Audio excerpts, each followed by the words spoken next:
Oh, hi, Super Deformed Gamecast. How's your sex life? Welcome to. That was supposed to be a room impression. That was, oh boy. It was pretty bad. It was pretty bad. I can't John, do you're Tommy. not You need to work on your Tommy Wiseau. I can't do Tommy Wiseau. I'm sorry. To be fair, nobody can do Tommy. There's only one Tommy Wiseau. I had this whole thing ready to go. I was going to be like, Crash Bandicoot is not a good game. She's lying. It's bullshit. Crash is not a good game. It is not. All right. This is ready to go live with episode. What is this? 81? I've already lost track. I've already lost track. 81. Damn. 81 episodes of this horrible dumpster fire of a podcast we've been doing. But this is a really cool episode because we've got a couple guys back on the show who've been on before, friends of ours. For his second time on the show, we have Quentin Cobb, formerly of Naughty Dog, and now with Daybreak Games. Quentin, dude, thanks so much for coming back on, man. You're welcome. I'm happy to be here. Awesome, dude. We are happy to have you, man. And then for his third time, he proving that he has really deep-seated masochistic issues that he needs to get help for. Mike Huber from Easy Allies is back for the third time on this podcast. And Mike, thanks so much for agreeing to come back on, man. I'm glad you didn't scare you off. I have fun every time, so happy to be here. We'll change that, I promise. And we have literally one of, I think this is the biggest podcast we've ever done. We've got. Can we call this the Avengers Infinity War of STDC podcast? It's like everything every episode has been leading to. I'm like I've got the video trimmed so people can't see the bottom of my screen here, but holy shit, like it's taking up the entire screen, all the people we have on here. After this podcast, it's the end of our cinematic universe. Everyone's going to die. We'll just have 20 more spin-offs after this. Mm-hmm. We're gonna have crossovers with other podcasts after this. It's gonna be fantastic. Yeah, pretty much. So just everybody. So we got Brandon, JT, Jay, Jeff, both Matts. I'm here. I mean, this is nuts. This is really it's crazy. It's a cornucopia of just white dudes. It really is. It really is. So we need Gabe. We need Gabe to mix things up. Yeah, Gabe, where are you? Gabe's not here. So what we're gonna do is we'll go ahead and jump right into some of the stuff we're gonna talk about. We will do our best. We promise, guys, not to talk over each other. But I want to start with Quentin. Quentin, dude. So you left Naughty Dog and you're at Daybreak now, man. What's going on? How long you been there now? I started at the end of April. Yeah, it's been pretty cool. I'm down here in San Diego. I was in LA. Now I'm in San Diego, and life is good. San Diego is great. Daybreak is awesome, and it's just going well. Let me ask you this, man. What is the is it jarring going from working on a single player focused campaign based game like Uncharted and transitioning over to something that's basically like always online, like a big battleground. He was the multiplayer designer for Last of Us. Yeah, but it's dealing with multiplayer stuff. Yeah, no, I get that, but it's still got to be a big change, right, man?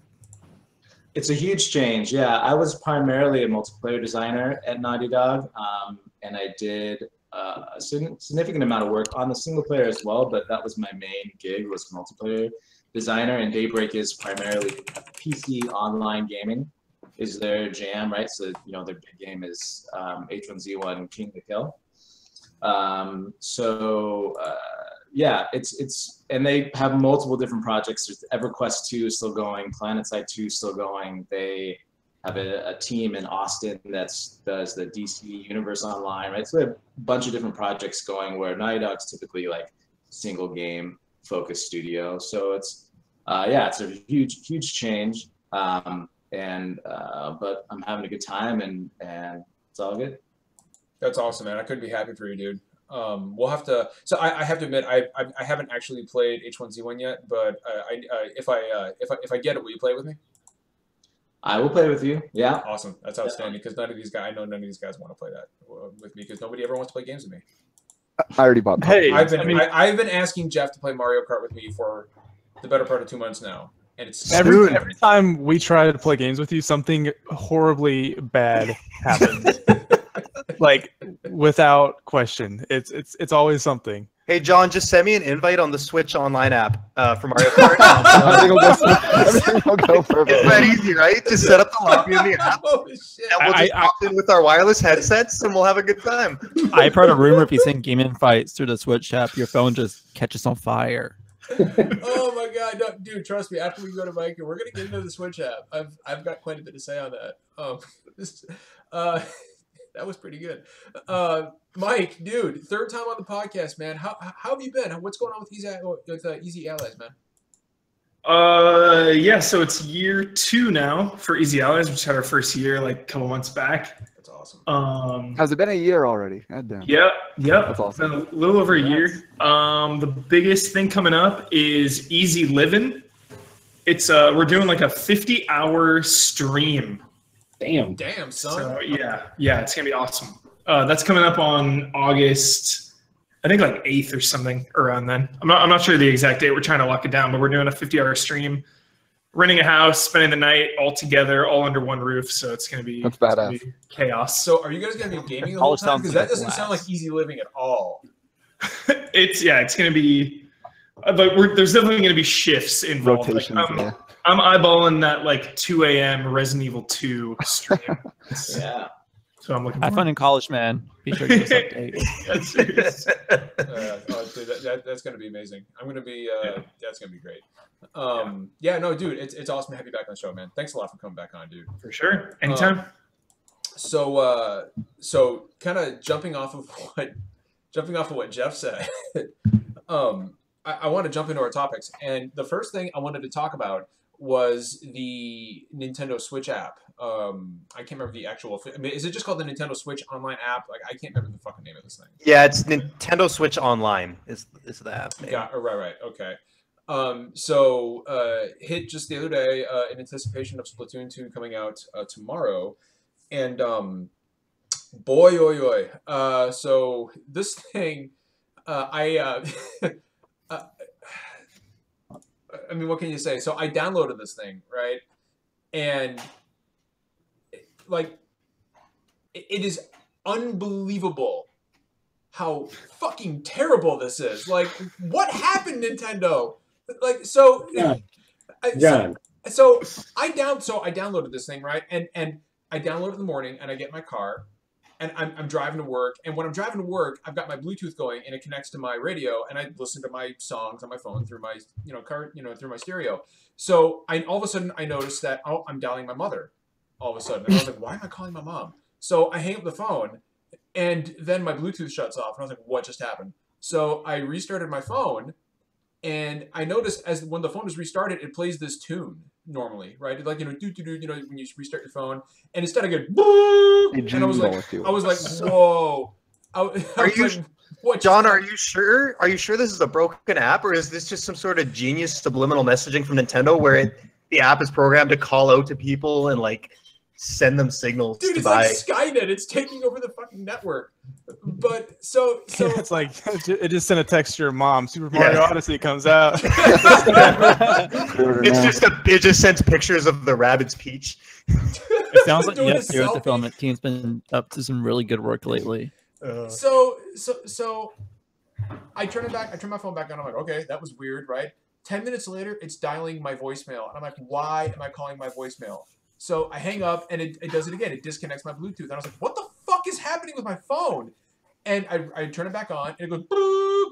And then I notice every time I get a text message, it normally plays like the Mega Man pea shooter sound. Instead I get brr, and I was like, okay, something is fucked up with my phone.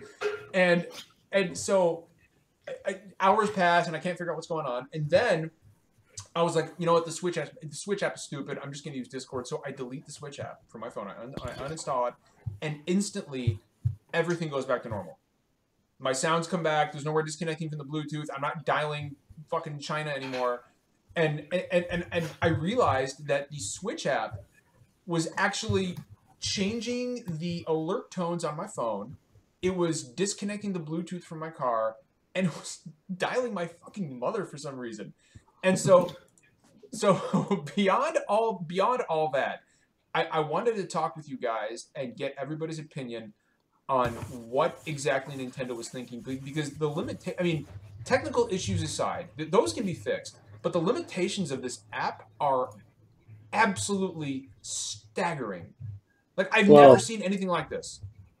I think the biggest problem is that you need to join a game for it to work. So you can't just party up with friends like an Xbox Live or PSN, and that's just one of the long list of limitations. For me, it's at a point where I wouldn't even use this thing. I would just bring my Switch closer to my computer to use like Skype or Discord or something. That's why what would you everyone's use saying. Discord if you have to use your phone? Like, just set up a server or whatever, and you can use that while you're using different apps. Or like Skype, you can use it like you would a phone call. It's just crazy that a video game console in 2017 doesn't understand how to do online gaming. The launch Xbox 360 had like working parties. Yeah, like Nick Robinson at Polygon stated in a tweet that like the original Xbox in 2002 had more robust features than the Switch does until 2017 for online. And it's not just about like the Vita does. How weird it is and how like broken everything is. I booted it up and there's like nothing there. There's like a little Splatoon icon. I was like, where's my friends list to like see who's online? Where's like the messaging? Like there's no, I don't know what you do with this. I don't. Who cares about friends on the Nintendo Switch? You just need your nearby family and friends. Besides the point that you also need to be in a game for it to work, there's so many just inexplicable choices in this, like the fact that your phone literally has to be on. It can't be on sleep mode or lock. You have to have the app open at all times. If you get a notification, if someone calls you or you get a text or something interrupts, it stops your voice chat. Oh my God! What the is straight fuck? broken. Yeah, that's nuts. So not only do you need like all these cords to like plug it, like an adapter to plug it into the Switch to get the game audio, and then plug it in your phone to get the voice audio, but then you need to have your phone plugged in because it's going to die in half an hour because the screen's going to be on the whole time. I don't know. It drains your phone's battery really fast. But I just hit you with the great joke. All right, I'm very proud of this. The Switch app doesn't let you switch apps. If I had a mic, I would drop it. You're gonna burn in hell. So truly awful. What? Moving on. So thanks for. I love stupid jokes. Thanks so. for. I think he just. Everyone secretly does. Maddie just ruined the entire podcast. So. Why? So here's my thing, right? Is that do you guys remember when Reggie came out and said the reason we're doing this is because we want to save you guys the hassle of those bulky headsets, right? Like, do you guys remember that? I do. Who here has seen the picture that's circulating Twitter of the Switch app setup where the guy's got he's got his controller, he's got the phone in the stand. He's got 3 different cables plugged into an adapter that is plugged into the Switch that is plugged into the headphones. Yeah, I mean, so do you remember the voice adapter that came with the Xbox 360 at launch? Yes. It was like this little plastic thing with a foam mouthpiece, and it weighed as much as a feather. I remember that. Like you don't need big bulky headsets to do voice chat. Well, you don't even need that. Have you seen the headsets? You just need a little clip-on mic. It's not hard. Have you seen the headsets that come with phones? They're literally just headphones with a mic built in. Yeah, I mean my phone, my Google Pixel right here that I'm holding up, I can plug my HyperX Clouds into this thing and talk on the phone. That's all it needs. And so I don't understand. You know, Nintendo has never, and what frustrates me is that the Switch itself is such an amazing piece of tech. Like it is an amazing little console, and right now, I love it more than that PS4. The Switch is my favorite console right now, and it's almost like Nintendo wants me to fucking hate this thing. You know, Chris Reyes asked in the chat who developed it, and according to Google Play, Nintendo actually developed it. That is so. It just seems like in 2017, Nintendo still doesn't grasp the idea of online gaming. Maybe they should have hired a third party to develop the app. You know, and I mean, why didn't they just team up with Discord? You know, like Microsoft has Skype. Why didn't Nintendo partner up with Discord and just make I don't know if it was confirmed. The speculation I see everywhere is that Nintendo is worried about the children, or like they're trying to restrict, and they don't want to do it with parental controls because if any bad story gets out involving voice chat or parties or online interaction, they don't want it to be that it happened on a Nintendo Switch.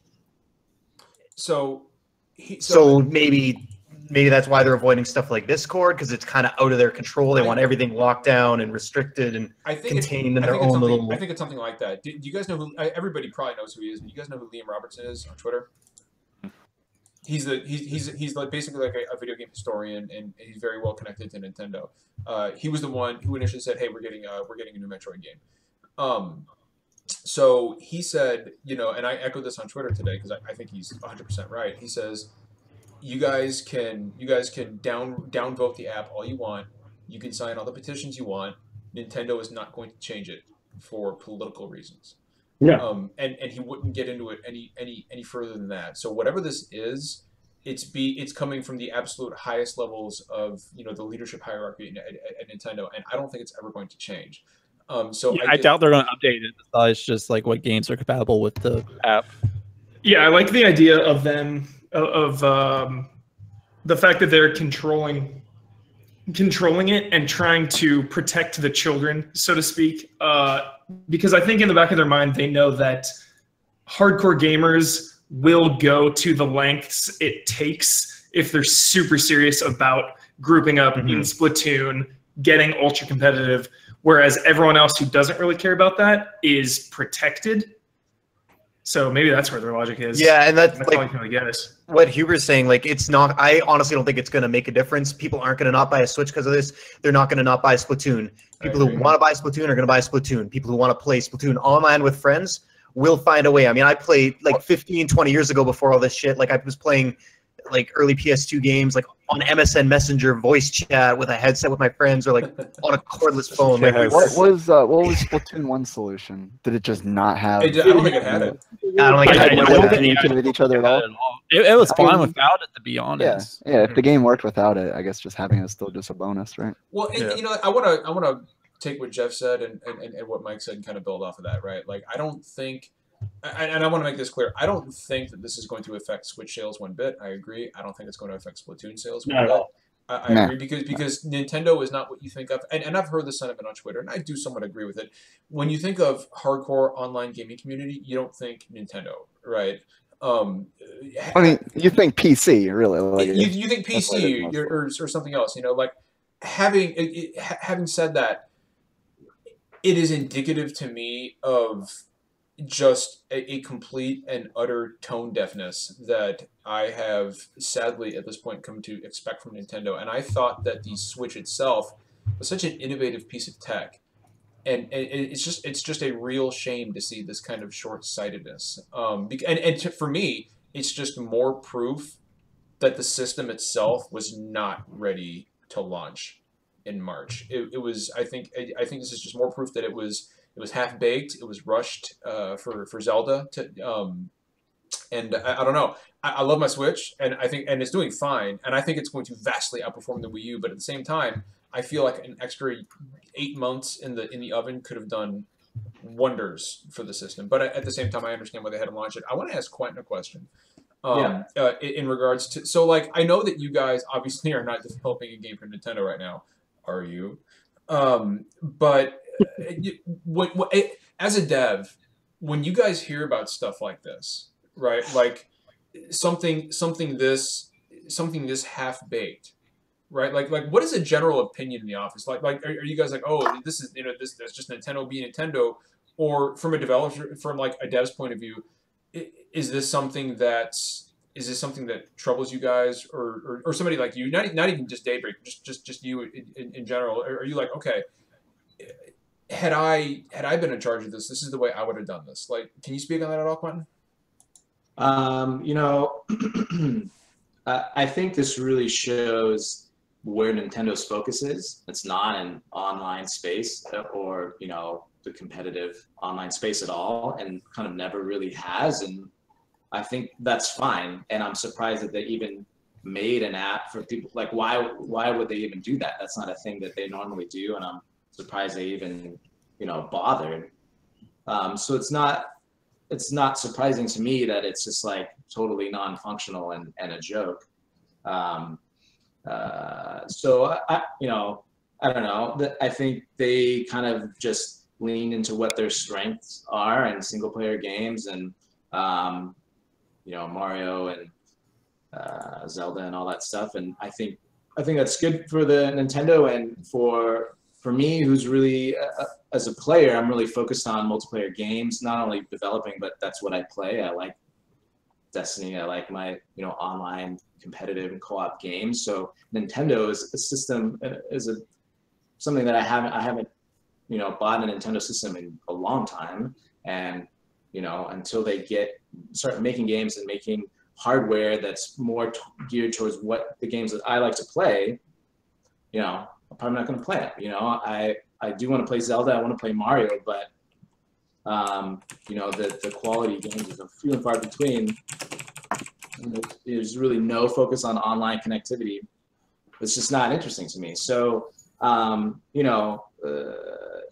mean, for a company like Daybreak, I don't want to speak for the whole company, but if a system that doesn't have proper hardware to be compatible with being online and being competitive and being at least on par with the rest of the systems, it's just like a non-factor. It's like, why would you guys even screw around with that?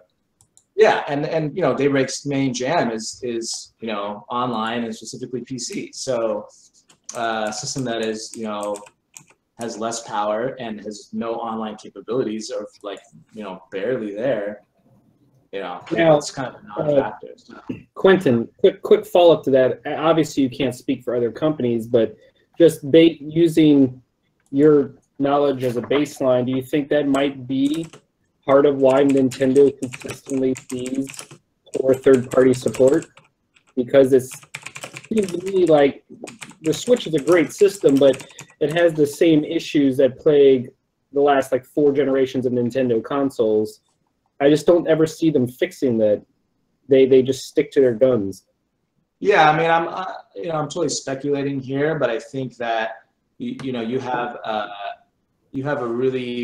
there's multiple different issues that I think will keep third parties away from Nintendo. Kind of smaller player base than Sony or maybe Xboxes. Their media format, not being Blu-ray, the little tiny cartridge, that's tricky in itself. Trying to fit, Uncharted 4 was jammed to the max of a Blu-ray, and it would never fit on a tiny little cartridge. And so you have all those different hurdles on top of the controller, and probably wanting to take advantage of the cool, motion controls from the Wii days, or the, HD Rumble, right? And that's a whole. It's a cool technology, but it's just not a thing that every game has. And so there's just so many hurdles for third parties to, especially make a game that has parity across all systems of the current generation. It's just way too difficult to do. I mean, when the Wii was part of the Xbox 360, PS3, they tried. Activision made a Wii port of Call of Duty 4 that was way downgraded, and it just it wasn't worth the cost for them. No. And who's back then you have a Wii. Why would you play Call of Duty on a Wii? Exactly. Yeah. Why would you play Call of Duty on a Wii? Exactly. Why would you do that? And at this point, if I had a Switch, and if Destiny 2 was on the Switch, why would I play Destiny 2 on a Switch? I would, it's just not a system where those games, or I would go to play those games. And so I think third parties are just hey, you got to make games for that audience and for that system. And, Assassin's Creed and CODs and all the big, third-party multi-plat games. Ubisoft was cleaning up during the Wii generation, but they weren't putting their Assassin's Creed and their Prince of Persia on it. They were making the home life games. They were just dancing, man. They were just dancing. Yeah, Just Dance. But what else was? I mean, Ubisoft, and for DS too. Ubisoft was just cranking out. Zombie U. Zombie U. Yeah, it's Zombie U was a game they tried. Ubisoft found the audience that the Wii and DS cover art ever. It's wanted to buy. A British Guard zombie. I was it was why? Pretty bad. It's pretty bad cover art. Yeah. But that's why Ubisoft did well, because they didn't try to shoehorn the game well on PlayStation, Xbox onto the Wii. They were they blue oceaned it. They're we're just gonna find our own audience instead of trying to force these other games onto it. I mean, Ubisoft was putting out stuff on the DS that nobody has ever even heard of, because it was just it was only appealing to this one certain segment of the audience. The family demographic. finding that balance is pretty tough. Like Quinn was saying, like what would make me want to play a game on Switch versus something else, or like Destiny in particular. Like the portability is what I really enjoy. So if I could like bring Destiny on my Switch just to somebody's house and play like that, that is something I'm into. But like if you're not taking advantage of the portability, then it shows, you know, its weaknesses a lot more. It's like completely. It is like the antithesis, which is why this whole phone app setup is like literally the antithesis of what the Switch is supposed to represent. Because, like, I was sitting here with my Switch right before the podcast started. I was in my chair and I was playing Mario Kart, like a console quality Mario Kart. And every time I do it, I marvel at this thing. I'm like, this is amazing that I can do this. I can take this anywhere I want. But if I want to play Splatoon and chat with my buddies, you know, I've got to not only have my Switch, but I've got to have 5 feet of cord. I've got to have a phone charger. I've got to have my phone set up. I've got to basically put my phone in fucking airplane mode so nobody can call me or text me or email me. I've got to turn off notifications on Twitter because I'm assuming that will set off the app. I've got to bring my stand. I've got to bring my charger for the Switch, and because you know this is just going to eat up battery life. So, given the portability of the console itself, and you know, and I want to play everything. That's how much I love the Switch. I wish I could play every game on my Switch simply because I can take my console games wherever I go.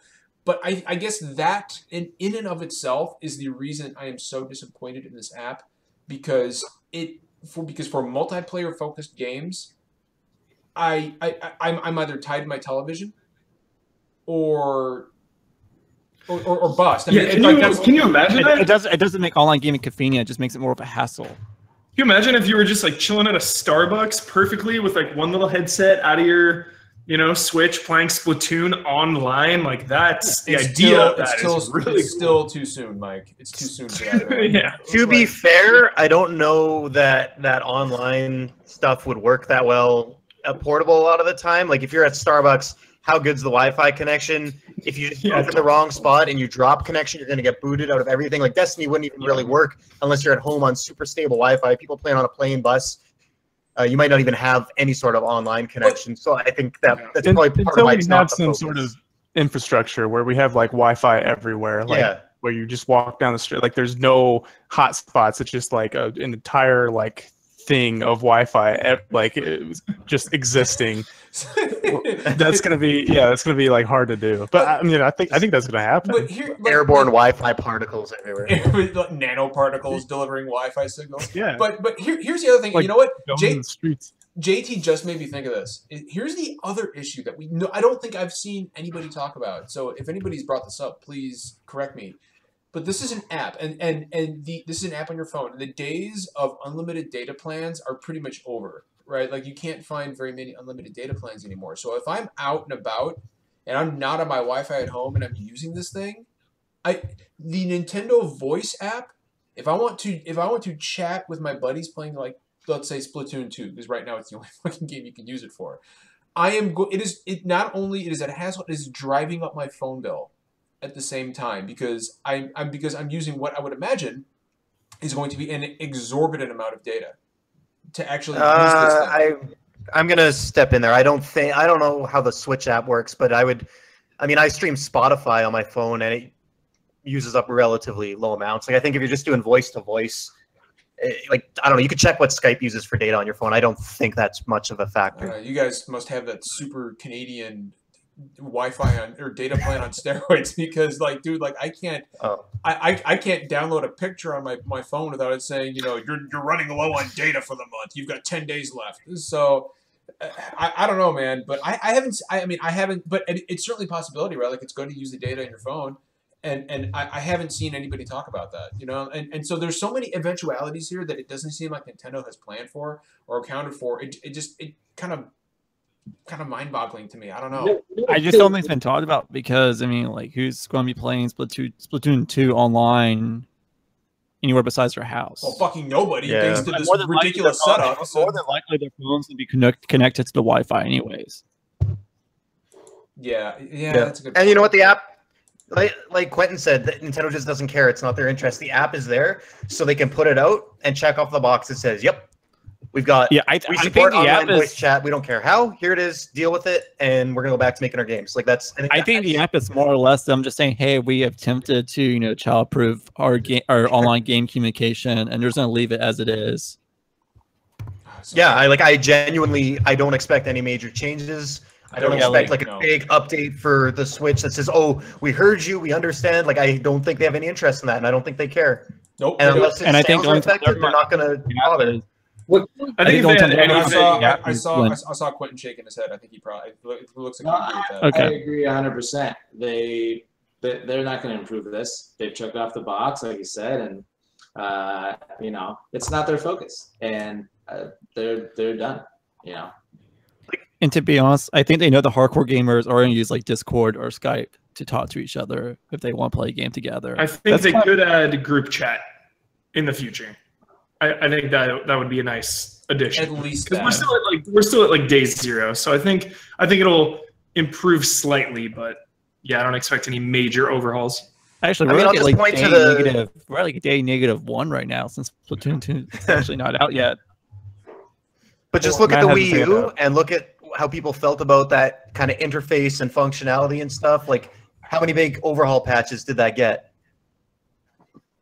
Like, yeah, I don't think that's their thing. Finneman's got his hand up. Yeah, no, I'm trying the hand raise. Yeah, I saw your hand up. I wanted to see how long you would stay. I'm an asshole. Go ahead. The thing is, yeah, this is still before Nintendo starting to charge people for their online, and if this is the indication of what they're going to start requiring money to use. Oh, I'm not paying for this shit. Are you kidding me? Like that's something that I find fascinating, because right now no one thinks about it because it's still free. But soon they're going to start charging $10 a month to utilize this. That's ridiculous. This is the quality that they're showing off from the get-go. It's not $10 a month, is it? I thought it was like $20 a year. Yeah. Oh, yeah. No, it's $20 a year. Okay, it's so, $20 a year. It's still being charged. Okay. They're overcharging by $21. $21 too expensive. Chat wants us to move on from the app. Yeah. So hey, we've been talking about the app for like at least 15-20 minutes. Yeah. But yeah, the app sucks. All right, the app sucks. Fine, we'll move on. We've beaten. I just want to say, I think they are going to do something with their like activity log thing. Like I can totally see them coming out with something like built into the Switch Online app that you'll be able to see what your friends are playing and stuff. But I think that will be more tied into like the official launch of the online service thing, where it's like the fully baked idea of this. How like the PlayStation and Xbox apps, you can see what people are playing, screenshots they've taken, stuff like that. You know what the Switch mobile app needs? Like a more Miiverse type thing. They need to bring Miiverse to the Switch Online app, and it needs Street Pass on the Switch Online app, like some sort of. Oh man, that'd be great. It makes sense on some sort of Wi-Fi based. Like if you're on the same network or something, you got like rewards for your games and stuff like that. Just pass it other people's phones. I like to bring up that like the only reason why I think that like voice chat like being absent in the first Splatoon world is because of Miiverse. All right. Well, I think we've beaten this horse to death. Yeah, app sucks. Don't download it. Don't do it. Catch your phone on fire. Don't do it. So I want to talk about the Destiny 2 beta. I've got a lot to say on this, and I know Quentin has been playing it. Who else here has cracked open the Destiny 2 beta? Played like the first mission. Mike, did you say you played it? Yeah. Okay, and Maddie, sounds like you played it as well. Yeah. Jeff, what about you, man? I'm waiting for PC. Waiting for that PC. Enjoy the master race. It's gonna be so good. Enjoy it. You can Hold on. Let's all laugh at the PC guy. Ready? Come on. Hey, Quentin's a PC guy. Quentin's a PC guy. I'm a PC guy now. Yep. If I have time, I'm gonna try it out this weekend when it goes open. I played the Strike on PC at the Destiny event, and it was awesome. So smooth. Hey guys, I just want to give a quick shout out to our boy. Sorry, I didn't mean to cut you off, man. I'm sorry. Oh no, you're good. I just want to give a quick shout out to our boy Anthony Aganello from formerly Games Radar in the chat, a friend of ours. Anthony, what's up, man? Glad you're in chat. I've never seen you in chat before. What up? Take your shirt off, Anthony.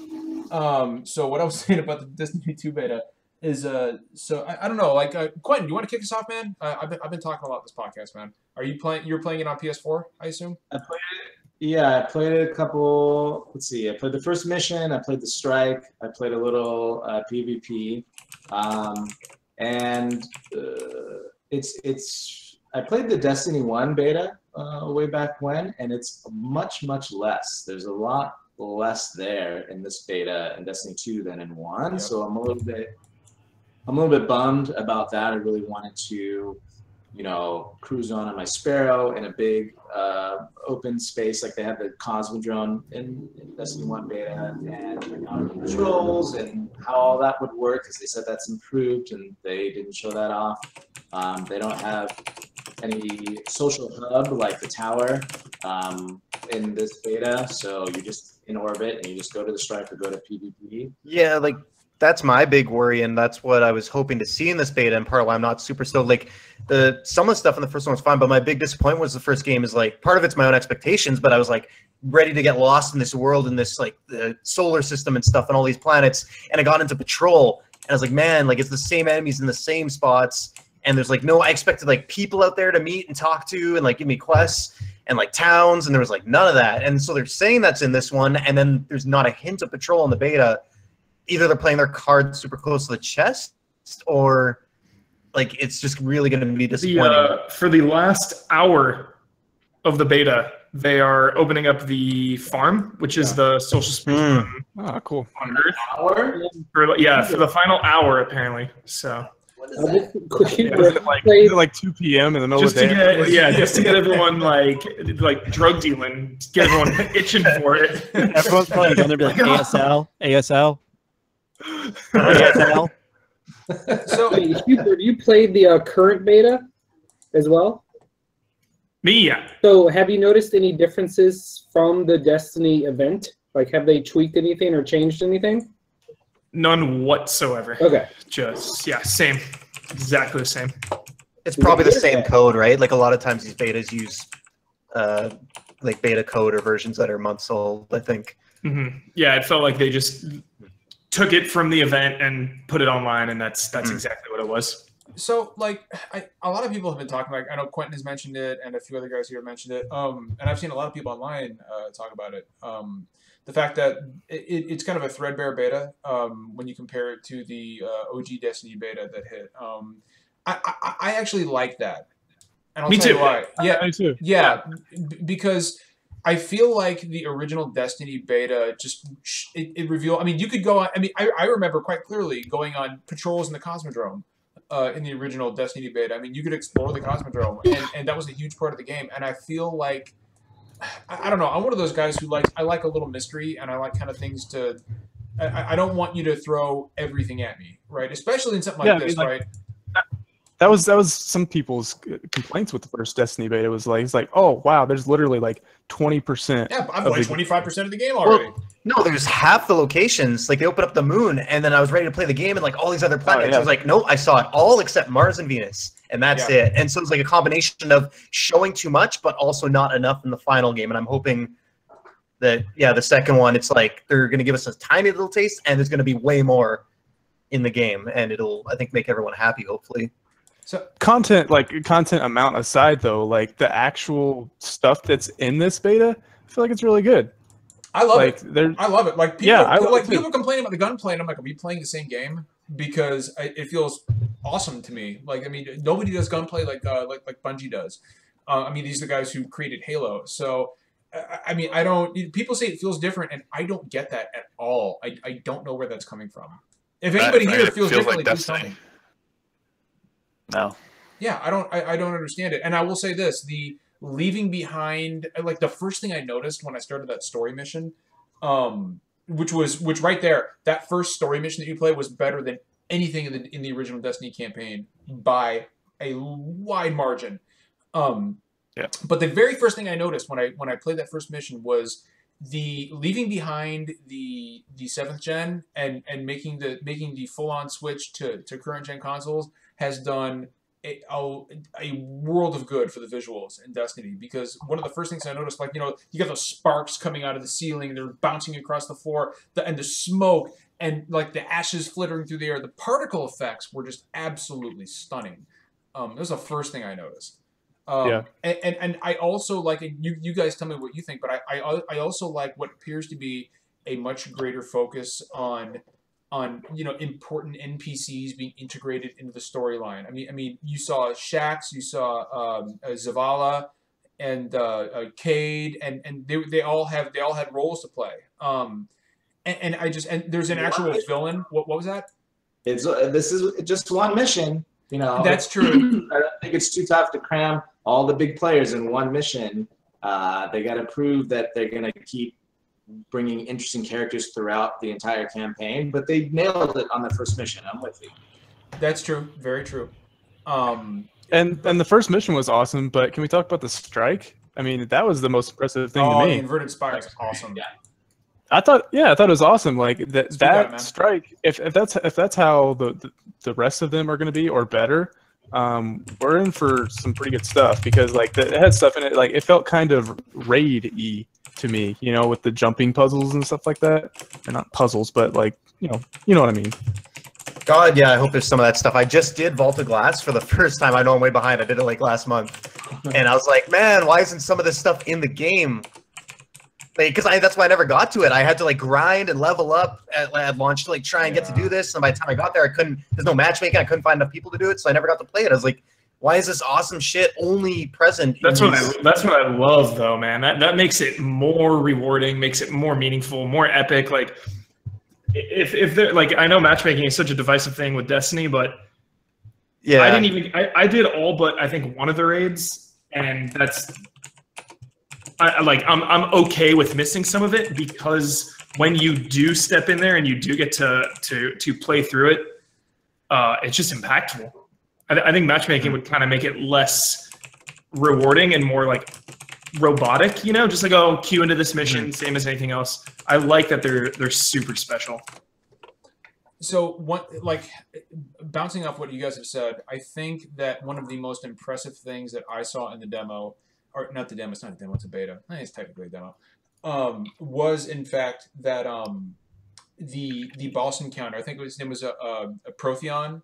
The boss in the inverted spire, you know, at first, you know, I got there and I was like, okay, it's a giant robot bullet sponge, and we're gonna run around the arena and dump our bullets into it. Okay, whatever, I've done this before. But then the floor disappears and we're all falling, and I was like, oh, sweet. And so we fall down, and then he starts heating up different areas of the floor, and you've got to move, you got to duck, and you got to move. And I was like, oh shit, I gotta stay. And then the floor disappears again, and each time the boss arena changes, like the background changes, so it's all very dynamic, it's all very awesome. And leading up to that you know, that giant drill that you've got to evade was just like, I love that. I love that things like that are no longer in the background, and they're actual environmental hazards and disasters that you have to avoid.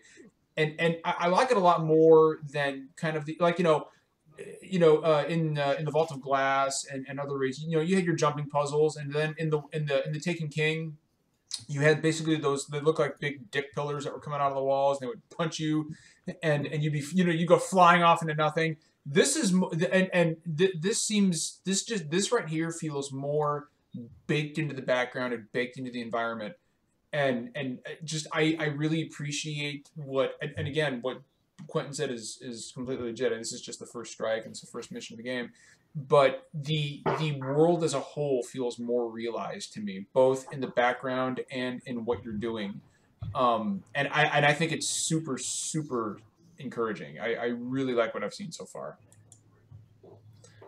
Yeah, and the new multiplayer mode is insane. I haven't gotten too much into that, man. I kept joking around because they have like the standard control one, and when you queue up, it's like 4v4 low intensity. And then they have the new like search and destroy, and it's like 4v4 high intensity. And they were not kidding. Search and destroy, it's like Counter-Strike style, 4-on-4. When you die, you're pretty much out. There's like a long time until you can be revived. But there's 2 points rotating attack and defend. And the thing that makes it really, really intense is that only 1 point needs to be destroyed. So it's this balance of like, do we all, as the defenders, rush to 1 point and defend that and hope they come this way? Do we split up as two? Are they going to split up as two? Or are they just going to bum rush 1 point? It was very, very intense, and I could totally see it blowing up as an esport. Like they've already said that, you know, they're pursuing more esport notoriety. And what do you think when Quentin's shaking his head? 30 frames. 30 frames. I guess that thing cannot be esport at 30 frames. It just can't. The game. The PvP is solid, and I like the changes they've made. I think it's all positive going forward. Going simpler, kind of simplified some of the rule sets. All good. The level design's great. Weapon, all that stuff is great. But 30 frames, it's just like not cutting it. And even if the strategy's still there, you think it's a deal breaker? The strategy and the skill are still there? Super high end esports guys, they're not going to be with it. But what about the PC version? It would be a PC and be 60 frames, and sure, I think that's super viable. And yeah, I have a lot of thoughts on the 30 frames on console. I don't understand it. Even just PvP only. I mean, Uncharted 4, we did that. We did 60 frames in PvP and 30 in single player. So you know, it's 8 total players, no NPCs, a small confined map. I don't see any reason why a standard PS4 or Xbox One couldn't pump out 60 frames. Yeah. It doesn't make any sense to me. Uncharted 4 will had 10 players, up to 10 NPCs and way more complex animations and third person. Quentin, who was responsible for that, Quentin? It must have been a really talented developer. Give that guy a raise. I don't know. They blame the CPU, right? Like the computations and the, I don't know. Everyone seems to blame the CPU when they can't hit 60 now, which is right in a lot of cases. I know that, but well, I don't know what Destiny's doing that's taxing it so much. Last gen, the problem was RAM. This gen, the problem is CPU. Like Assassin's Creed is 30 because there's these huge crowds and shit, and that just destroys it. Well, like that makes sense. That's the thing, right? Is that like when you talk about the Xbox One X, for example, which is a powerful console, going by the specs. I mean, I haven't played it, but Luke Smith said that Destiny 2 is going to run 30 frames on the Xbox One X because it has to, because we can't run it at 60 frames a second. And Quentin, I never bought that. No, I never bought it. I don't buy it either. I can see the excuse of Xbox, like Xbox One standards game systems and Xbox One X all will be playing together, and that you don't want to have some people in a match being at 60 and some people at 30. I can understand that, but there's I mean, you have some people using a mouse and keyboard and some people using a controller. Like, there's already an imbalance. Right, and so I mean, Overwatch balances like the console versus the PC version. Like those are two different balanced games. So I wonder if they're going to obviously do that.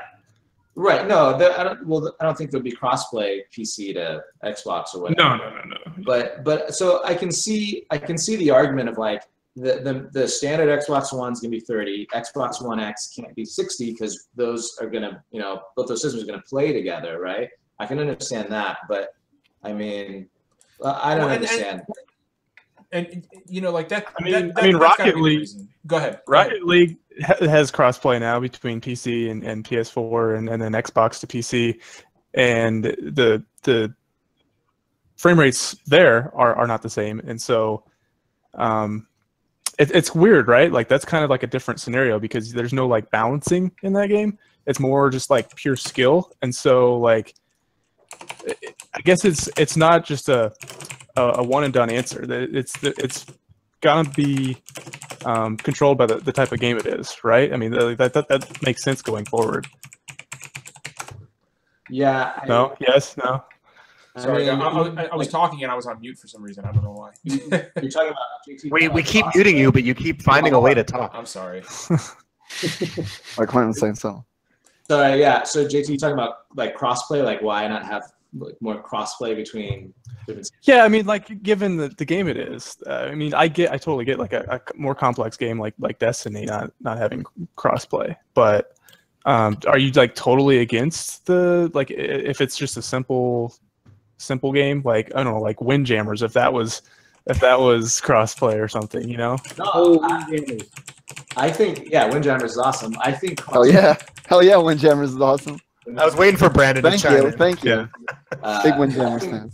I think crossplay is great, and I wish more games did it, and I wish there was more of it. It helps the player pool. It helps, you know, connection. It's great for the game. It's great for players. I can understand, like in case of Overwatch, right? You know, a Twitch shooter, mouse and keyboard is miles different from being on a controller. So I can understand not wanting to have crossplay there. But a game like, I don't know if you guys know Paragon, it's an Epic Games MOBA. Yeah. That's crossplay. PC, You're all PS4. about that one. and that's PC, PS4, and that thing is great. It's awesome, and it's 60 frames on PS4, and you know probably uncapped on PC. So it's like a game like that that's not a Twitch shooter works great, and stuff like Rocket League and I think Minecraft's crossplay. So I think all that is great, and I don't know. My biggest thing is Destiny 2 not being 60 frames, at least in PvP on That's console. the one that's weird for me, yeah. At least PvP, I don't understand. I haven't heard a good excuse other than it just won't run, which I don't buy. And there's been so many other Battlefield 1, right? There's been so many other huge Titanfall 2 like multiplayer games, and like way more going on, way more players are going to be way more CPU heavy because of AI, because of other things than Destiny with 4v4. It's just strange. I know it's difficult from a developer standpoint to make a game in 60 frames. It's tricky. It takes a lot of effort and work. It's not easy, but they have how many people at Bungie? 700-800? Yeah. Yeah, it's around there. It's big. It's like a whole village. And that sequel money. It takes the village to build a game. Yeah. Well, so did they say they made an entirely new engine? Because I feel like this is all just. I read the Nightmare. There was an article about how the process to like make a rock or something in the first. Yeah, Destiny, the render like, pipeline was like. Like it takes like a day. Like, are they maybe their engine or their system just still is totally crippled at some point and they can't get around this? I don't know. I want to put out in chat. Somebody, our infamous says, soon on NeoGaf, former Naughty Dog dev hates Bungie. Don't joke about that. Let me what'll happen. Let me get the sources straight now and make that thread. But so I wanted to going back to the Destiny multiplayer real quick. I wanted to ask you guys because it sounds like most of you guys have had more experience on the Destiny 2 beta multiplayer than I have, considering I haven't tried it yet. What do you guys think of the move to 4v4 versus 6v6? I was a little disappointed by it, and I had my reservations, but I want to see what you guys thought. Mike, do you want to kick us off? Yeah, I enjoyed it. I thought there was more strategy, more teamwork involved. I can totally see what Quentin's saying about not being 60 frames, but that's never bothered me personally because I'm not that good or like crazy enough or like invested enough for it to matter to me personally. Yeah, like I get there's definitely like a certain investment level that you have to be at. To, like, like I'm nowhere near good enough for it to even. Like once I started taking Overwatch really seriously, like I bought a 144 hertz monitor. Like before that, I'd never considered it. Yeah. But I grew up with Counter-Strike and D-Dust and planting the bombs, so it was definitely giving me some nostalgia with that. And just deaths mattering more. When you die, it really hurts with 4-on-4. Like when it's 4-on-3 or 4-on-2, like that is a huge deficit to come back from. So I think just even a beta where it doesn't even matter, I still felt an urgency and players caring about their lives a little more than the other control mode where it was just chaos, go for kills and deaths. And when you're talking about like deciding whether to split up or stick together, like I know it's a totally different game, but you're giving me like kind of StarCrafty vibe, like almost strategy element to the first-person shooter, where it's not just Twitch, where you're like because like you said, like in StarCraft, like if someone gets attacked and you're not there to defend them and then their base goes down, it's like, oh, you guys, like it's so crippling. Do I go defend? Do I turtle up? What do I do? It's like that's so cool to me, that strategy. And like if you're down like 25% of your force right away, and like, and then there's the ultimate too. It's like, do I use my ultimate this round? Do I use it to try to come back and even the odds? Do I save it for another round? So is there still the mini map in this 4v4 mode? Because like I've only played Control. I played one round of the multiplayer.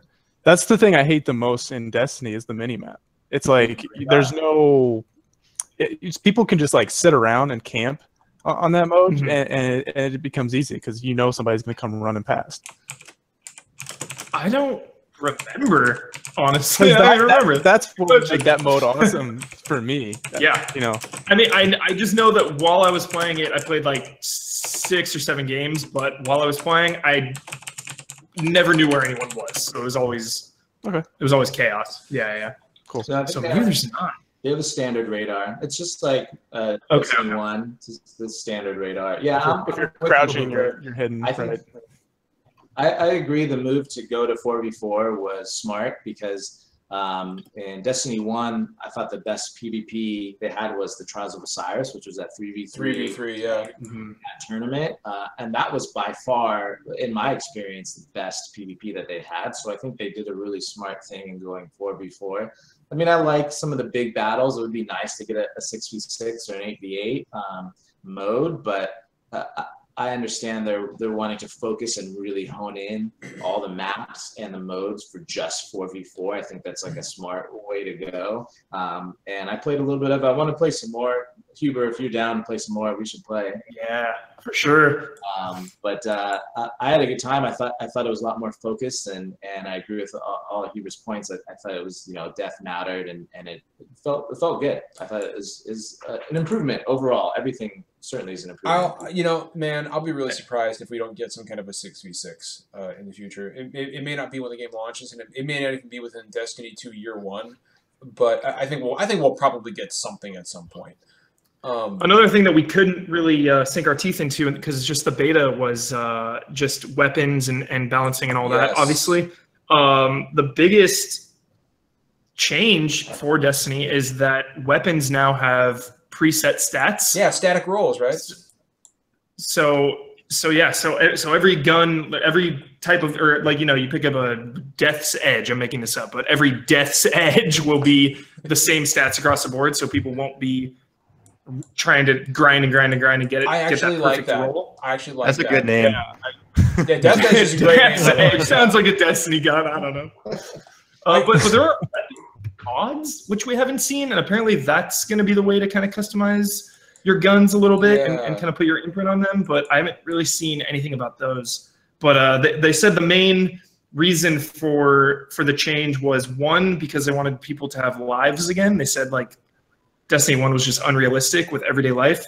And then the other main reason was just PvP balance, so they could balance specific guns and not have to worry about. I actually like that. I think it gives. Go ahead. Oh, I was gonna say, I think it gives more value to the guns as well. Like if you get like a rare, or an exotic weapon, and you get it at like a certain light level, you're like, okay, well that's locked to that, unless I have to like grind to the upgrade and and max it out. So like it makes it feel more special if you get a gun like, yeah, this is 300 light level. This is I'm gonna have this, like your more traditional RPG stuff where you have like a set stat. I think it gives way more value to the stuff that you're getting. You know what I really like? Like, and this is just something small, but it shows that Bungie is kind of listening to fan feedback and making things aesthetically just a little bit more friendly. Is not just the fact that they like on weapons, the fact that you can now customize the look of your weapons like you could in Rise of Iron, but also you can apply individual shader colors to every piece of armor. And all I was thinking while I was playing as a Sentinel with my shield, I was like, I'm gonna be fucking Captain America. and I can't wait. Like, I am going to have a red, white, and blue theme. I'm going to be running around with my shield, just bashing things, and I am going to be the Steve Rogers of Destiny, and it is going to you and 100 other people. I know, yeah, I'm not going to be the only one. I know. And just giving you more freedom, like the fact that you can, tap your super as the Titan, and you get the Captain America shield, which is more offensive, or if you just hold it, you can do the classic bubble shield, so it's like attack or defend, depending on the situation. I like that. I think a lot of people are just going to find that the changes to Destiny are not going to be as massive as they might expect in a sequel. I don't know about all that, man. No, it's more the same. I agree. It's going to be more Destiny. I think everything's going to be tighter, and there's going to be enough small changes that build up and add up that make it feel like its own game instead of just a new expansion to Destiny 1. I don't know. It's going to be a much better package than the first game was. I agree. But I was so like I was reading something that Schreier wrote on Kotaku, and he was talking. Did Destiny get delayed? No, not yet, not yet. Jason, please don't get Destiny 2 delayed. But I was reading something that he wrote about like one of the first big maps that you come to, which is the European Dead Zone, right? And which apparently is the size of almost all the maps in vanilla Destiny combined, and it's got actual NPCs who are quest givers, and it's got your patrols, but it's also got like short contained quests called adventures, where there's an actual there's an objective, and there's treasure hunts, and there's also like dungeons that are baked into the landscape throughout the European Dead Zone, and they don't show up on your map. That's cool. That's cool. Well, and they don't show up on your map. You find them by looking for little symbols on the ground, and you go in there, and it's this little dungeon that's part of the world that you're not loading into like a raid or anything, and you go through, and there's like puzzle elements, and you kill a boss, and you get some loot, and little stuff like that is what. And I don't know if you guys noticed this or not, but there's even new enemy types like those hunting dogs that the Cabal. Yeah, screw those guys. Yeah, I hated those fucking things. But hearing about places like the European Dead Zone and that is what really has me intrigued, and so that's why I'm like I'm not so sure that this is gonna be like, in some ways, yes, you've still got your strikes, you've still got your Sparrow, but like little things, big things like the European Dead Zone that Bungie's doing to kind of overhaul the experience and make everything feel more baked into the world, make everything feel more organic, but also the small changes like no longer having to go to orbit if I want to go to a strike. I can do that all from that. That is huge for me. Like that's bigger than people think it is. That's huge. Yeah, being able to like pull up I forget what it's called, but like pull up a different mission from director or whatever it's called. Yeah, navigator. Yeah. Somewhere else. I feel like half my memories from Destiny 1 are just sitting in orbit. Either that or at the tower. Like when in my head when I picture Destiny 1, it's my ship just kind of floating. A lot of downtime. Bungie, so please give us ship combat. Give us ship combat. That would be amazing. Give us something else to do with our ships other than staring at a loading screen. Hopefully, dude, hopefully an expansion down the line. They added Sparrow Racing. They could add ship combat one. I would love ship combat. It's crazy coming from the four expansions now kind of like hitting the reset button and starting over at like base Destiny 2.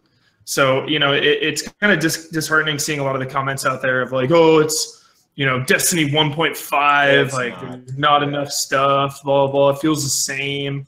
That's what I don't get. It's like people are saying that based on a beta with a strike and a story mission. Like it's like, come on. Like Well, the other thing is like you can't people love Destiny. The people that love Destiny they love Destiny, and you can't just make a different game. Like it wouldn't make any sense. Why would you do that?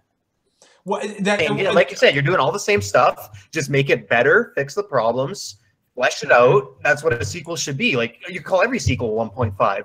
Well, it's one thing I noticed. Like I don't get on Gaff very often anymore. But I was on the other day looking at the best Destiny 2 beta thread. It was glorious, and one guy says, "I really don't like this. It feels too much like Destiny." And I was like, bro, I gotta. I was like, shoot me a DM. I gotta tell you a secret. Like I was like, that is. Of all the things to criticize Destiny 2 for, and I'm sure Destiny 2 is not going to be perfect. Like, we all know that. But of all the things to criticize Destiny 2 for, saying that it feels too much like Destiny, just seems like it seems odd to me. It seems I like can understand like Resident Evil 7 feeling different, or like God of War 6 we're on now feeling different, but like it's Destiny 2. Like I was hoping Destiny 2 felt like Katamari. and roll up, come on. Interesting.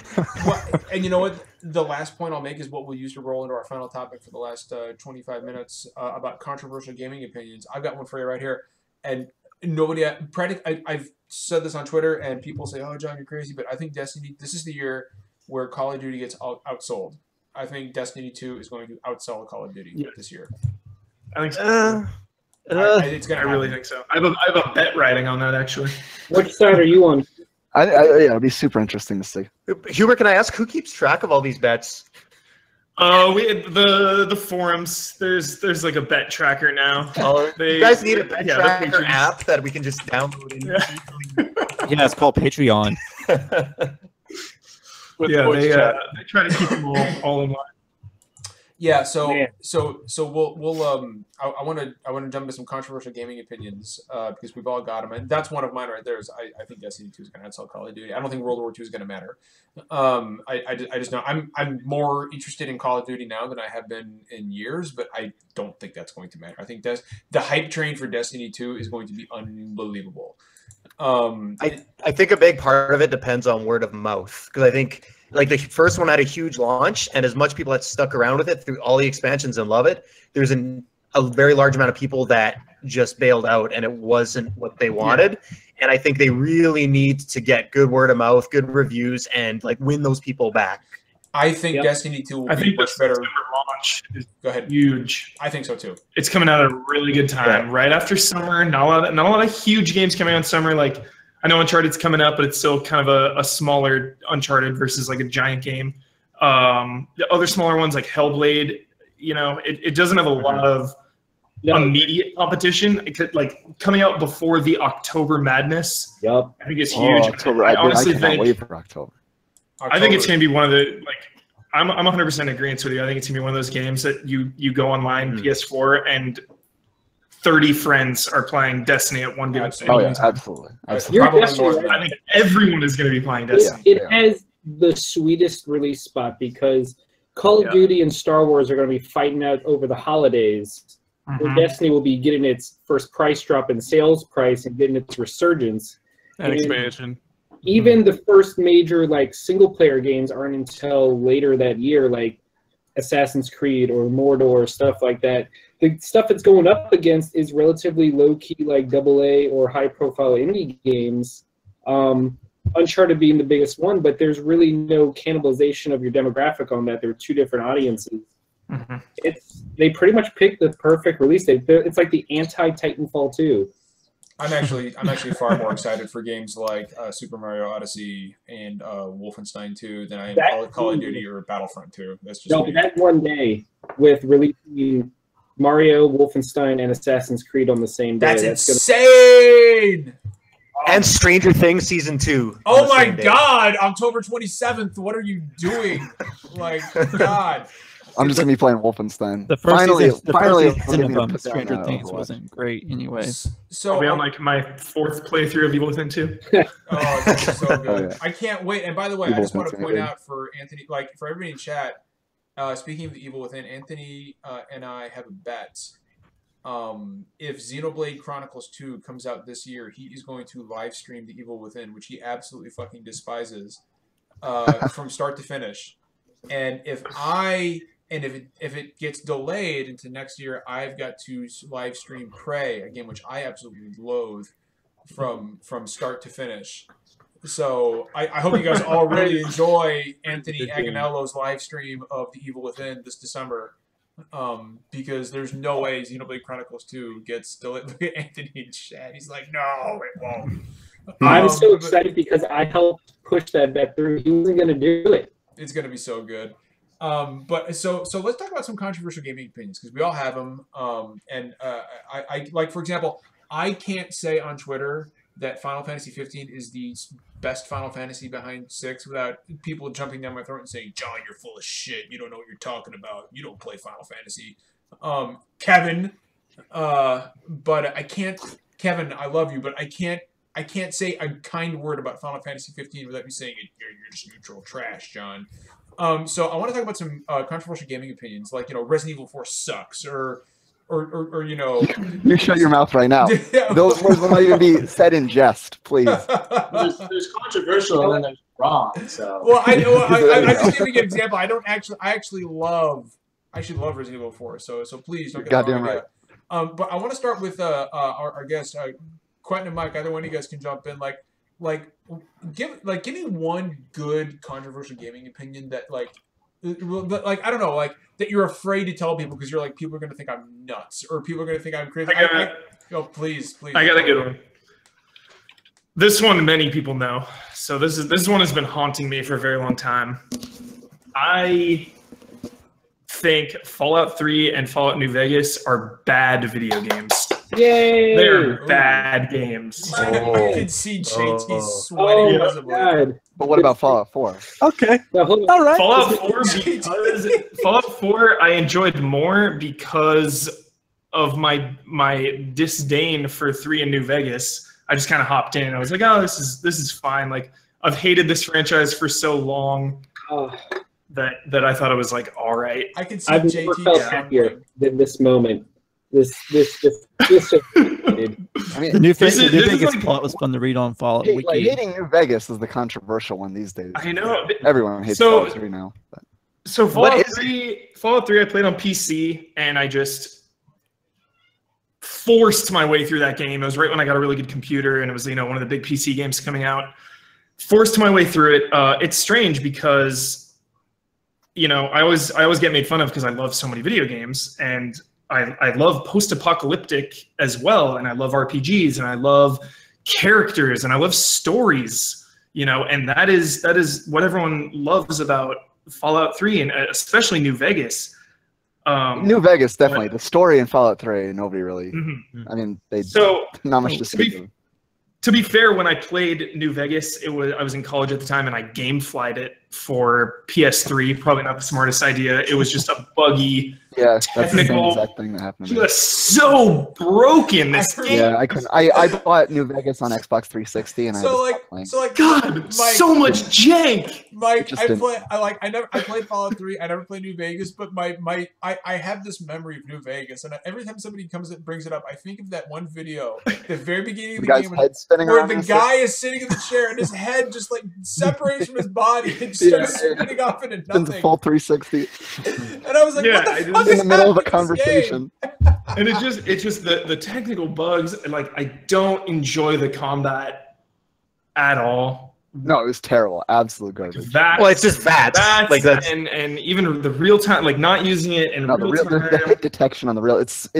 I think Fallout 3 is the worst first-person shooter gunplay I have ever played. The only in game any that game has worse combat is The Witcher 3, which is a terrible game. I'm just talking straight first-person shooters. I've never played a game that felt worse to shoot something than Fallout 3. Yeah. So can I ask, how do you feel about Skyrim and Oblivion? I enjoy Skyrim and Oblivion, but not as much as most. I like those games, but the biggest thing for me is the exploration is not rewarding. You go on some crazy side quest or explore some crazy cavern in Skyrim, and you get a new sword, but that sword never feels meaningful or valuable. I can go through that game and do none of that and still come through unscathed. So anytime I go on a big, the world scales to your power. you. So when I find crazy hammer or axe or something, because you're meant to be allowed to go anywhere, so they can't make areas that you have to get better gear to get to. The other reason you feel like that, Mike, the other reason you feel like that is because there's absolutely no collision detection whatsoever in the game. So the horse is going up mountains at that angle. Yeah, I love it. So that is my controversial pick that I still get a hard time for to this day. Huber's exact reasoning for not liking Skyrim could basically be one of the main reasons. My controversial opinion is I think Breath of the Wild is overrated. Oh Oh no! All right. End the podcast. Wow. John, cut us off. I think Defo fixed all of that. All right, tell us why, because I think I agree with a lot of your points. Oh my God! What the Look, Go, no, here's the go. thing. It's still a very good Zelda game. I'm not calling it a bad game, but I just don't agree with all the like perfect scores and everything for two reasons. The first being the weapon degradation. It's not okay. I thought it was bad at first too. It's not that bad. Excuse me, Mr. Witcher 3 Combat. Witcher 3 Combat is shit, and we all know it. You should play The Witcher No, too. but If you want to see some the bad weapon combat. degradation means that when I fight stronger enemies, it's not my skill that matters as much as do I have enough disposable weapons, and that comes into play with the exploration thing that reminded me of what Huber said, is that when I explore and when I find these treasure chests and when I find these treasures, there's no real like, oh my God, I'm so happy moment, because I know it's going to be some disposable weapon or something I can't even carry. And it ruins the exploration and that feeling of Zelda when you find a treasure chest, like, what can it be? Is it going to be a piece of heart? Is it going to be a new item that's going to change, that is going to open up more of the world for me? Oh man, I'm living that Master Sword life, so I can't relate. Well, but I think a lot of the exploration too, though, you're finding shrines, and all the shrines are so engaging and creative. I love the shrines. Like I said, like, it's not a bad game. Those are my two biggest issues that stop me from reaching that level of enjoyment that I see everyone around me get. It's like how you felt with Fallout. Like, everything about the game screams you should love it. Yeah, totally. There's always that one game that like you feel like you're alone on, right? Where like the whole world loves a game and you don't. There's always one, or Trying. I give it my time. Like I'm over 70 hours in. I have like only 9 shrines left. I've got 400 Koroks. I've given it like it's more than enough time. I haven't just thrown it off. I'm on my 4th and final like Divine Beast. It just is not clicking with me on the same way that I see everyone else. And I tried to put it into words, and it came down to those two issues. Yeah. The weapon degradation and the basically squatching of the reward you feel. And I fully know that my opinion is garbage for everyone else that loves it so much, but that is just unfortunately where I stand. And that is my controversial game opinion. I actually want to real quick. I want to ask Quentin what his is simply for this reason. I'm really hoping to hear Uncharted 3 is better than Uncharted 2. Like that's. But it is though. It is. It so is. It absolutely is. Not. It 100% is. You're fucking crazy. The pacing is better. The set pieces are better. I think Uncharted is Elena Fisher. Jeff and Mike are doing God's work right now. I have a Chloe's 2013 is better. I actually have a very solid theory about why that is, but I'll wait till Quentin actually answers the question. The fact that Chloe isn't in Uncharted 4 is a large part of why it's my favorite Uncharted game. Ooh. I'm not gonna lie. I don't like. I've always been Team Elena. I'm sorry. Yeah. All right. Okay. All right. Let's let Quentin answer. I'm not gonna go there. I think you can make arguments both ways, so it's cool. I'm going to keep it positive with my controversial game opinion, and I'm going to say that Titanfall 2 multiplayer is the best online multiplayer since Modern Warfare 2. I highly agree with that. That's not controversial at all. That's preaching the Lord's word right there. I mean, there was a lot of people when it came out. I saw a lot of people just hammering the multiplayer. So I think that's a little. I did not like the beta, and I was a huge fan of Titanfall 1. But like they changed, they did take feedback. They changed a lot of things. Yeah, and the updates have been great since the game's come out. Yeah, I think I didn't play Titanfall 1, so I didn't have an Xbox. But I jumped into Titanfall 2. I loved everything about it, and I think those guys absolutely nailed it. And really, my favorite multiplayer game since really Modern Warfare 2.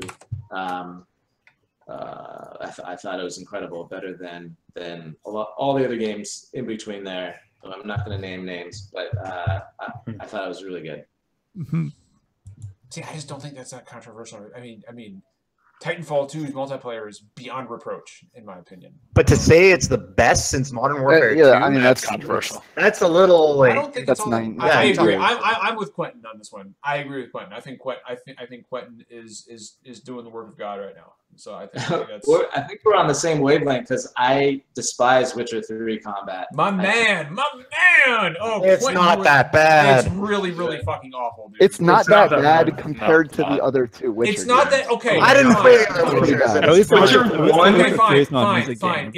If I'm a Witcher 1 combat aficionado. I like. I love that timing if click you were to stuff. say, if you were to compare, like, if you were to compare, playing The Witcher 3 combat with a PS4 controller, or like playing with a controller, or even an Xbox One Elite controller, and then playing it any other game with like a controller made out of a turd, then yes, Witcher 3 combat is not that bad.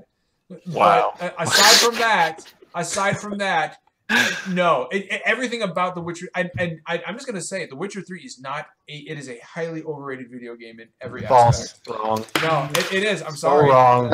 I didn't play enough of it to We have just that. lost opinion. Mike. We just lost Mike. I think here's my opinion. I think that The Witcher 3, everything outside of combat is excellent. Characters, story, world building, dialogue, plot, all of that is like top tier phenomenal. Part of it for me personally is Witcher 3 came out maybe a week or two after Bloodborne. And that really hurt that combat for me because I just came off of Bloodborne, which is like some of the best combat. The best. And then You and John really are the same person. Yeah, you guys are kindred spirits, man. Quentin is actually my Tyler Durden. I think it's an unfair comparison though. They're such different games. They are. It's all about the preparation, the They really potions, are. and planning out what you're going to use and how you're going to approach it. Like it's not Bloodborne, just the precise timing and. Anyways, I got one. All right, yeah, no. Let's say Jeff. Let's hear it. I don't know if it's controversial. It'll just cause a lot of people to judge me. I don't enjoy 2D games very much, especially 2D platformers. Oh, wait till we get to mine. 2D Metroidvanias. Like, so I grew up, like I'm, not that much younger than most of you guys. I'll be 30 this year. Like I grew up in the era of SNES and NES, but I didn't have one. I had Intellivision, like a little piece of shit that had like lock and I had chase Intellivision with the disc controller. Oh, yeah, so the disc bad. controller. And then I went straight to N64. Like N64 was my first like real system. So I actually grew up with 3D games. I've gone back and played a lot. There's a lot of 2D games that I do like Final Fantasy IV, like sprite-based Final Fantasies, turn-based JRPGs. Those are fine. But like Mega Man and like the old school Mario, I can appreciate them, but I just don't find them that fun, and I'm not that good at them. And like I tried to play Shovel Knight on my Switch. That's like one of the like most highly regarded like 2D games like of the last 5 years, and I just didn't find it fun. Like I just can't. My brain just kind of shuts off when I see them, and I give them a chance, and I just can't get into them, and I don't know what it is. No, I agree with that a lot. Yeah? Because there's all these great 2D games, especially like there's been a revival of that genre lately. I feel like there's been like the Metroidvania game is like like Rogue Legacy and like that. indies, It's like the genre to make if you're an indie developer right now. you have Ori and the Blind Forest, Dust. Yeah, I love Ori. That's an you could just exception. That was list. an amazing game. Yeah, I mean, Yeah, but it's just so hard to get into something in 2D now. Whenever you have these games that are like these worlds that you can get lost in, and like these 3D spaces. Maybe that's it. Like, this is not even about the graphics. Like, I played like 100 hours of Minecraft. we and have that to looks get like to shit. mine next. It's Okay, was exactly off of JT's. Let's just go right to Brandon. Yeah. So here's mine. Yeah, let's hear 2D Zelda is better than 3D Zelda. That's not That's controversial. not controversial. Hell yeah, that's controversial. Ocarina of Time is still considered one of the best Link games to of all the time. Past Ocarina is of Time still- is overrated, my man. I completely agree. I think A Link to the Past is the best Zelda game. Oh, it's too bad we don't have Boston Link's on My here. Awakening. man. Link's Awakening and A Link to the Past are the two best Zelda games. Yeah, So we didn't call Boston right now. so Crazy man. I don't like the sprites. And like, I think that's mostly what it is the pacing of them. Because I So- feel like the 2D Zeldas, you were just moving, and then like I was playing Ocarina of Time when it was brand new, and I was like, this is I was bored. It was slow. It's not that Ocarina of Time is a bad game. It just hasn't aged well. I don't think it's a bad game. I absolutely do not think Ocarina of Time is a bad game. I just think A Link to the Past is better. And then Twilight Princess came out, and everyone obviously knows how slow paced the beginning of that one is. Oh god! So I was just I started playing that one, and I just bounced off of it after a few hours, and it was just. I've never been able to get into 3D Zelda, but I love 2D Zelda. Anthony in chat says Skyward Sword is better than Breath of the Wild. True. That's probably true. Holy crap! Oh man, talk about controversial opinions.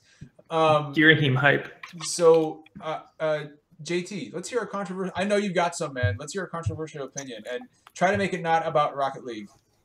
I could say a lot of things right now that would make probably everyone on this podcast cringe. And I'm probably still going to say something like that. Make it the worst. I'm kind of you mentioned Anthony in chat, Mr. Agnello. I'm kind of mad at him because he took mine. He dropped it in chat like 5 minutes ago, but I'm still going to say it, but then I'll say another one just because. So mine would have been that I think Shadow of Mordor is the best Assassin's Creed game released. I've said that before. I completely disagree, and I hate Assassin's Creed. I think Assassin's Creed 2 is easily better than Shadow of Mordor. And you're fucking high. Yeah, Shadow of Mordor is so fucking basic. I can't. See, that's what I thought. That's what I thought whenever I started playing it. But then you get into it, and it's like it's a great succinct package that you just don't want to stop playing.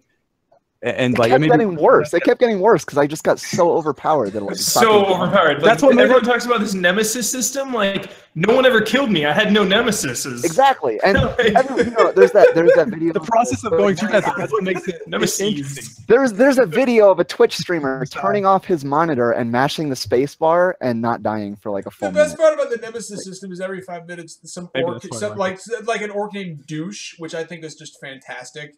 Like, say, I remember you. You'd look good on my dinner plate. Like every 5 minutes. And now they're supposed to come. They're supposed to come back in the second one, and you're gonna be like, who? Well, no, like my favorite memory of Shadow of Mordor is my biggest nemesis was this orc, and literally the game pronounced his name Douche. So whenever he was like walking in the screen, you heard the orcs chant Douche, Douche, Douche, and I was like, I can't fucking handle this. Okay. So since that wasn't my, I'm gonna drop something that will make you guys that will crush all of your souls. So mine is, I don't think that mobile games are that bad. Actually, I highly agree with you. I agree. There's a lot of redeeming qualities and a lot of good quality game. I know there's, for every one good mobile game, there's like 70 clickers and gotcha games and all these just awful trash things. But somewhere Susan Arndt is smiling down upon you.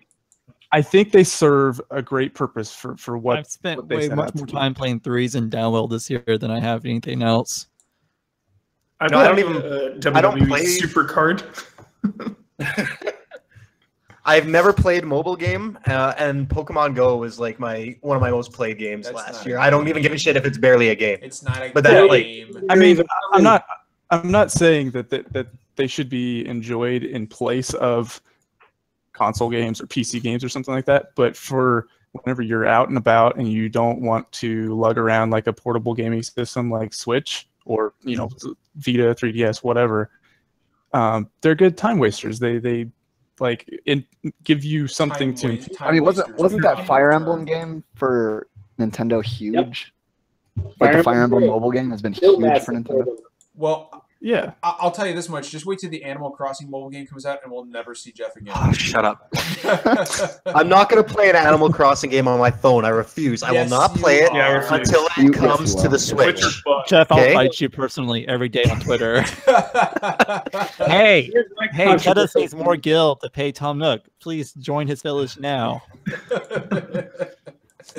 All right, so Maddie has been curiously quiet this podcast. He's sitting here taking it all in, and I'm going to put you on the spot now and ask for your controversial gaming opinion. Make it super controversial. Oh yeah, I don't have many super controversial ones. I guess the worst I got is it's just something people are going to be like, "What? You're crazy."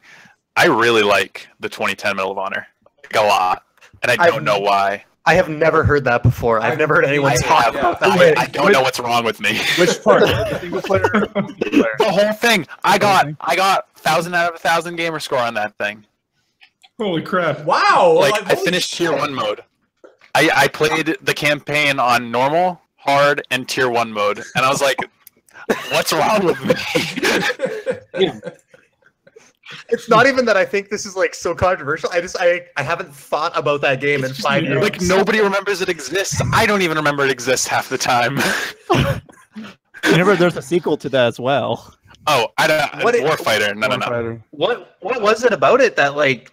I don't know. Like it might have just been the multiplayer kind of grabbed me because I was really good at it. Like I think it might have been so poorly made that I found the holes in it and I got really good at it. And I was like, man. Wait, are we talking about Medal of playing Honor? this and being good. Yeah, 2010. I hated Medal of Honor Warfighter so much it got me a NeoGAF tag.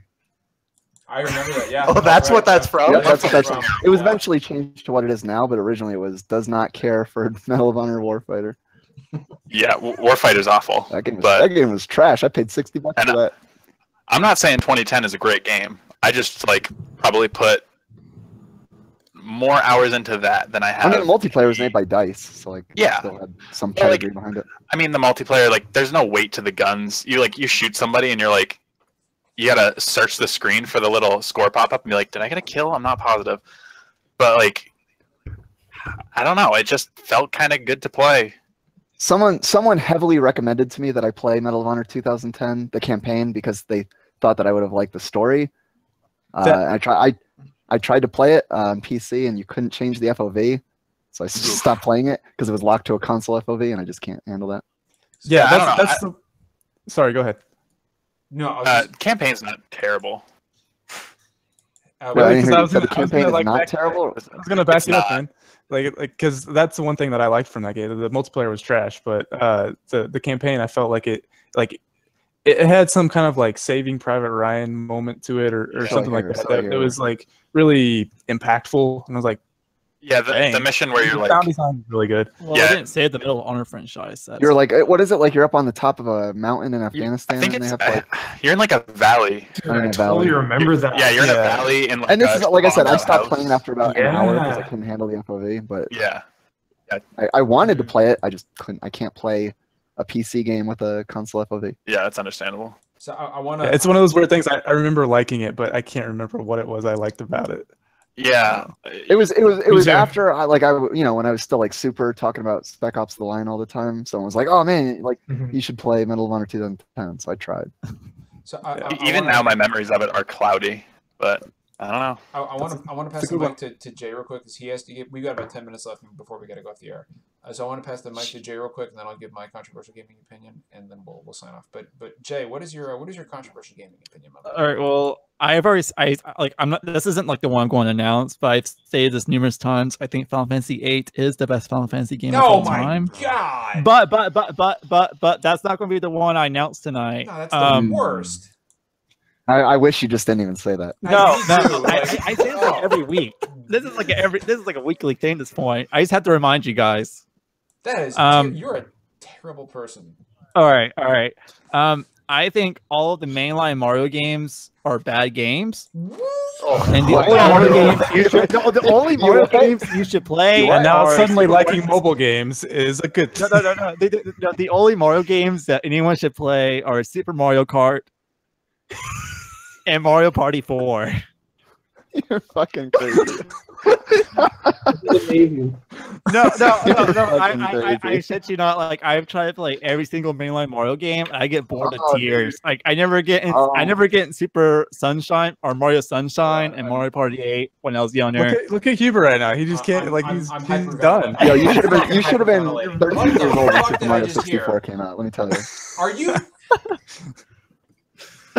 I'm not kidding. Like I used to play Mario Party 4 a whole lot. Yo, dude, when I was 13 years old, we did a sleepover birthday party at my house, and my parents rented an N64 from Blockbuster, and we stayed up all night playing Super Mario. No, but I'll explain the whole mainline Mario thing.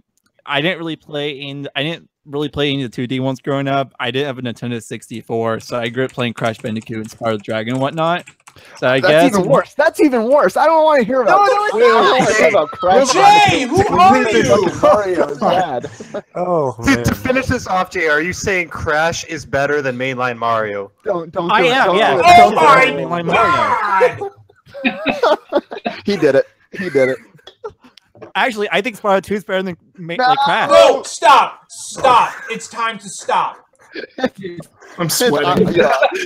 We just lost half our subs. Oh my God, Jay, what have you done? I've given you guys my honest opinion. You're entitled to it. No, You know you're the not. beginning You're of The not Last of entitled to Us this opinion. when there's like explosions out the window and happening? I could see the world ending. Like right now, there's riots. I've never played The Last of Us. I've never played the Uncharted games. You're missing out. They're good Yeah, you're games. missing out. I know. I didn't have a PlayStation 3 growing up. Well, he probably's gonna think they're a bad game. Like It's never too late. Never. Don't anyone tell you. It's never too late, ever. I honestly, Never too late. God, I can't give my most controversial opinion now. This is it. We've reached the It end. won't measure up. Yeah. We should say the best for last. We have to end on this. I can't. I'll give it out on Twitter, but I can't. Yeah. Jay, I'm just looking at the chat. The chat just died. The chat I is don't know golden. how I to can't answer. believe what's happening right now. The chat is golden right now. Someone in chat said Paladins is better than Overwatch. What the fuck is happening? And thus a meme was born. There was a comment in chat directed towards Mike. It doesn't matter anymore. Nothing matters Doesn't anymore. matter. Nothing matters. Okay, we're All right. we're ending it on that. We went Yeah. 10 minutes I over our can't- time. I will give out my controversial opinion on Twitter because I can't surpass that. I'm disgusted and appalled, but at the same time glad we ended on that. It's been a fun ride, guys. Wow. I want everybody. Please to, donate to my Patreon. Everybody, please thank Jay for. Wish Jay well. This is his final appearance on SDGC. You know what? No, guys, you're looking at it all wrong. We now have the perfect bet conditions for when Jay's part of a bet. We have. Oh, he's got to go through like Galaxy Yeah, or he's something. gonna have to like stream a marathon of Mario games. No. I only want to watch somebody who loves and appreciates Mario play it. Like I just Make him play the lost levels. He'd go insane. all right. So Super Mario Brothers 2, the real Japanese Super Mario 2. Yeah. Just a quick couple of notes before we get off the air. You can look for our Pyre review next week. We should be getting a review code tomorrow, and Maddie is going to review that for us. It's actually our first review code where we're going to have the review out on release day. Fingers crossed. Yep. Yeah. Don't let us down, Maddie. Matt, you Hello. bust your ass. Get that thing done. Wait, I'm doing it? No, Maddie Finneman. Finneman's doing it. Oh, I went since we were Sorry, starting. Maddie. You've got two Matts. It's confusing. I know.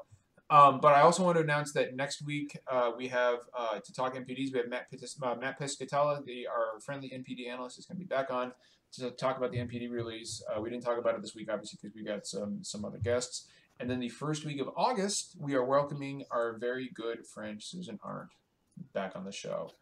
Nice. So that's going to be awesome to have Susan back. And Anthony, you're in chat. You are more than welcome to come on as well, because you and Susan are really good friends. It would be amazing to have both you guys on. I'm just saying. But yeah, Susan will be with us the first week of August. Plant that seed.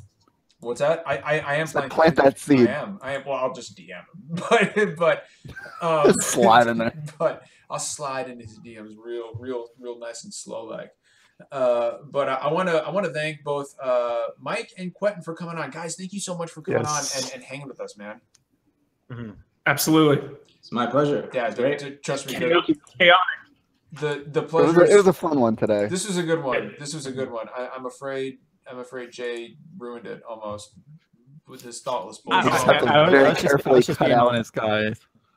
Oh, Jay. That's All okay. right. Well, What you do is just mute that part and then have like a Microsoft Sam text to speech, like just come up with something. Jay has died and gone back to his home planet. The mainline Mario series is great. I love it. I'm sorry, It's guys. like me and in stores in August. Jay's planet needed him. He had to return home.